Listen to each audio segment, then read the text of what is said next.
আমি যৌতুক দিয়ে বিয়ে করতে পারবো না। আমি খুবই একটা অসহায় মেয়ে। কেউ যদি আমাকে বিয়ে করতে চান তাহলে ভাইয়াদের সাথে যোগাযোগ করতে পারেন। আপু আসসালামু আলাইকুম। ওয়ালাইকুম আসসালাম। আপু আপনার নাম? আমার নাম সুপ্রিয়া। সুফিয়া। আপনার দেশের বাড়ি কোথায়? ফরিদপুর। ফরিদপুর। আপনার ফ্যামিলিতে কে কে আছে আপু? আমার মা আর আমি আর আমার একটা বোন আছে, ওর বিয়ে হয়ে গেছে। বোনের বিয়ে হয়ে গেছে, আপনার বিয়ে হয়নি। আপনার বয়স কত? আমার বয়স 25 বছর চলে। 25 বছর চলে, আপনার বিয়ে হয় নাই, তাই না? আপনি মূলত আমাদের এখানে কি জন্য আসছেন? এখানে আসছি ভাইয়া, আমি হচ্ছে বিবাহযোগ্য, আমার বিয়ে বয়স হয়েছে কিন্তু আমরা অনেক গরিব।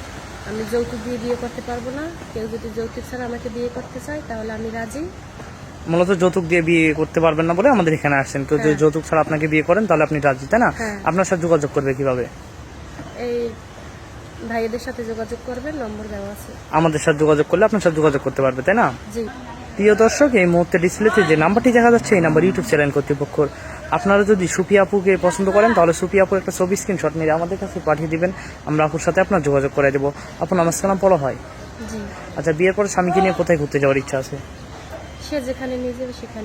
তার তো আগে ঘরে স্ত্রী বা ছেলে মেয়ে থাকতে পারে, তাদের কিভাবে দেখবেন আপনি? আমার কোনো সমস্যা নেই। আপনার কোনো সমস্যা নেই, না। শুধু তার মনটা ভালো হতে হবে, তাই না? আচ্ছা আপু, ভালো থাকবেন। আসসালামু আলাইকুম। ওয়ালাইকুম আসসালাম।